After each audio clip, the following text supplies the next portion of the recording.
नमस्कार मंडळी. आज आपण असं झणझणीत चटपटीत तिखट मिरचीचं लोणचं बनवणार आहोत.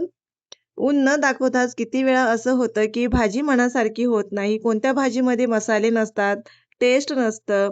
असं झालं तर हे मिरचीचं लोणचं तुमच्या जेवणाचा स्वाद 100 पटीने वाढवेल. बनवण्याची पद्धत इतकी सोपी आहे, की व्हिडिओ बघितल्यास लगेच बनवाल तुम्ही. आणि डाळ-भातासोबत भाजी नसेल तरीही लोणच्यासोबत तुम्ही एन्जॉय करू शकता हा लोणचं. या व्हिडिओमध्ये मी तुम्हाला खास टिप्स सांगणार आहे.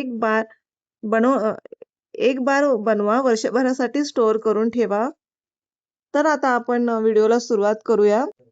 बघा मिरच्या आपण व्यवस्थित स्वच्छ धुवून घेतल्या आहेत. आपल्याला एका भांड्यामध्ये पाणी घेऊन त्यामध्ये मिरच्या टाकायच्या असते. मिरच्यावर असलेली धूळ अंश निघून गेल्यामुळे लोणचं अधिक सुरक्षित आणि चविष्ट बनतं. आता मिरच्या चाळणीत ठेवून त्यातील अतिरिक्त पाणी पूर्णपणे आपल्याला निथळून घ्यायचं आहे. लोणच्यात पाण्याचा अंश राहिला तर ते लवकरच खराब होण्याची शक्यता असते. त्यामुळे स्टेप अजिबात स्किप करू नका.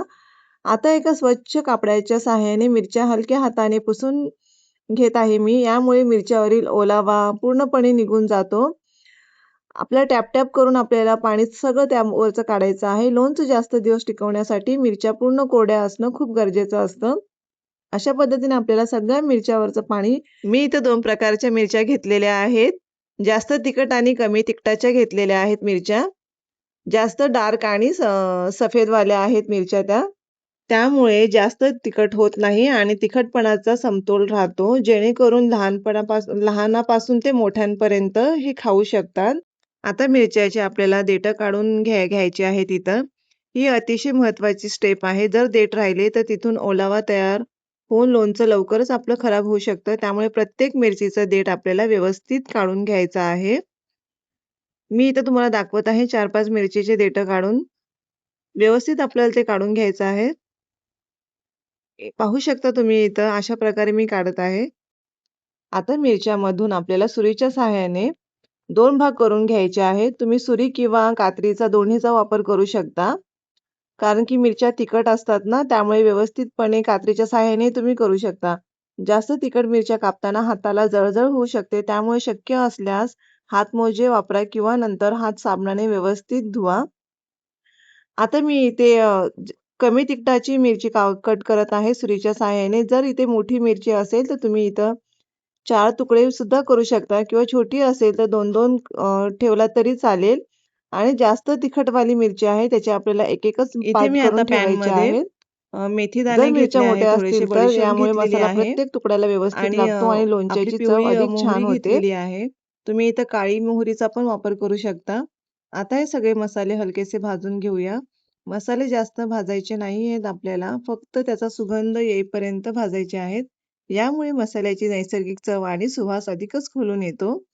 मसाले सतत हलवत राहा म्हणजे ते सारखे भाजले जातील. एकाच जागी राहिल्यास काही मसाले करपण्याची शक्यता असते. आता मी थोडेसे यामध्ये जिरे सुद्धा टाकत आहे. जिरे पण व्यवस्थित भाजून घेत आहे त्या मसाल्यांसोबत व्यवस्थित. जितके आपण मसाले व्यवस्थित भाजू तितकं आपलं लोणचं छान चविष्ट बनून जातं. आता ग्राइंड जारमध्ये आपल्याला हे मसाले काढून घ्यायचे आहे सगळे.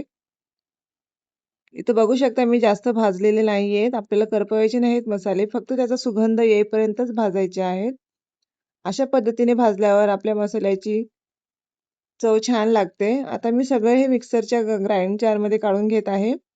काढल्यानंतर आपल्याला ते बघा मसाला अगदी परफेक्ट जाडसर तयार झाला आहे. आपल्याला जास्त त्याची बारीक पेस्ट पण करायची नाही, जाडसरच ठेवायचं आहे. अशा प्रकारचा मसाला लोणच्याला एक वेगळीच चव आणि सुगंध देतो.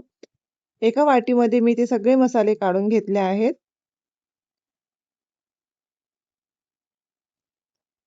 इथे मी काही लसूण घेतलेला आहे, त्याची पेस्ट करून घेणार आहे आपल्या लोणच्याला लावण्यासाठी. तुम्ही इथे अख्खं लसूण वापरला तरी चालेल आणि असं केलं तरी चालेल. खूप छान आपलं लोणचं तयार होतं याने. टेस्ट खूप छान येते. मी पेस्ट करून घेतली आहे आता ह्याप्रमाणे जाडसर थोडीशी. जास्त आपल्याला बारीक पण पेस्ट करायची नाही. आता या सगळ्या मिरच्यांना आपल्याला ती पेस्ट लावायची आहे. मिरच्यासोबत त्याची चव खूप छान लागते. तुम्ही ही पद्धत वापरता का ते मला कमेंटमध्ये नक्कीच सांगा. आणि अशा पद्धतीचं लोणचं तुम्ही करून बघा. लसणाची पेस्ट प्रत्येक मिरचीला व्यवस्थित लागली पाहिजे. त्यामुळे हळूवारपणे मिक्स करा. प्रत्येक तुकड्याला चव पोहोचणे खूप महत्त्वाचं आहे. व्यवस्थित मिरच्यापर्यंत आपला लसूण पोहोचला गेला पाहिजे आणि लागला पाहिजे त्याला. त्याप्रमाणे आपल्याला मिक्स करून घ्यायचं आहे लसूण सर्व.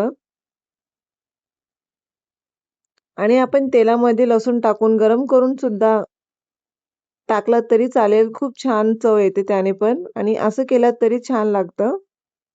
तुम्ही ह्या पद्धतीचं नक्कीच करून बघा आणि मला सांगा. आता 1 चमचा हळद घालत आहे मी. हळदीमुळे रंग सुंदरच येतो, पण त्याचबरोबर लोणचं टिकून ठेवण्यासही मदत होते. आता इथं मी वाटून घेतलेला मसाला सुद्धा टाकत आहे. मसाल्याचे प्रमाण योग्य असेल तर लोणच्याची चव अप्रतिम लागते. इथं मी मिरचीचे लोणच्याचा तयार मसाला सुद्धा घेतलेला आहे थोडासा. लोणच्याला मसाला देखील वापरत आहे, त्यामुळे चव आणखीन छान येते आणि लोणच्याला एक वेगळी झणझणीत चव मिळते. 1 चम्मच इथं मी मीठ टाकत आहे. लोणच्यात मीठ फक्त चवीसाठी नसून ते लोणचं जास्त दिवस टिकवण्याचं काम करत असतं. पुन्हा ते व्यवस्थित मिक्स करत आहे मी सगळं. आता लाल तिखट घालत आहे. यामुळे रंग आकर्षक येतो आणि चवीला छान तिखटपणा मिळतो. मी घरगुती लाल तिखट टाकलं आहे. तुम्ही इथं काश्मीरी लाल मिरचीचा पावडरचा बी यूज करू शकता तुम्ही इथं. इथे लिंबाचा रस टाकला आहे मी थोडासा ताजा.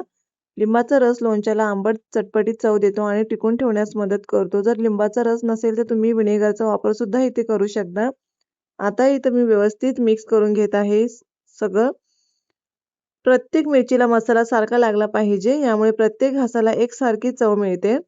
बघा फ्रेंड्स, आता आपण लोणच्याला टॉस करून घेणार आहोत. टॉस करण्याचा सर्वात मोठा फायदा म्हणजे मसाला प्रत्येक मिरचीला सारख्या प्रमाणात लागतो. फक्त चमच्याने हलवल्यास काही मिरच्यावर जास्त मसाला राहतो तर काहीवर कमी राहू शकतो. पण टॉस केल्याने प्रत्येक तुकड्यावर मसाल्याचा एकसारखा कोटिंग होतं. टॉस करताना खूप जोरात हलवू नका. हलक्या हाताने वर-खाली करत मिक्स करा. त्यामुळे मिरच्या तुटत नाहीत आणि त्याचा आकारही व्यवस्थित राहतो. विशेषतः लोणच्यातील लिंबाचा रस, मसाले, मीठ आणि तेल हे सगळं घटक एकत्रित मिसळण्यासाठी टॉस करणे खूप उपयुक्त आहे. आता आपण एका साईडला तेल गरम करून घेतलं आहे.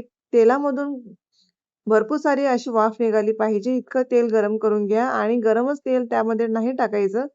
थंड झाल्यानंतर आपल्याला त्यामध्ये तेल टाकून घ्यायचं आहे. आता थंड झालेलं तेल घालत आहे. त्यामुळे मसाला मिरच्यांना व्यवस्थित चिकटतो आणि लोणचं जास्त दिवस टिकून राहण्यास मदत होते. पूर्ण थंड झाल्यावरच आपल्याला तेल घालायचं आहे. गरम तेलामुळे मिरच्यांचा रंग आणि चव बदलू शकते. आता तेल घातल्यानंतर आपल्याला पुन्हा एकदा व्यवस्थित मिक्स करून घ्यायचं आहे त्याला. लोणचं बनवताना घाई करू नका. 2 ते 3 मिनिटे संयमाने त्याला हलवत राहायचं आहे. जितक्या चांगल्या प्रकारे मिरच्या आणि मसाला एकजीव होतील, तितकं लोणचं आपलं चविष्ट आणि टिकाऊ बनतं. आता तयार लोणचं आणि कोरड्या बरणीत भरून घेऊया. बरणीमध्ये अजिबात पाणी नसावे. योग्य प्रकारे साठवले तर हे लोणचं अनेक दिवस छान टिकते. नेहमी कोरडा चमचा वापरा. ओलावा जाऊ देऊ नका त्यामध्ये. योग्य काळजी घेतली तर हे मिरचीचं लोणचं साधारण 2 ते 3 महिने आरामात टिकू शकतं किंवा वर्षभर सुद्धा टिकू शकतं आपण व्यवस्थित काळजी घेतली तर.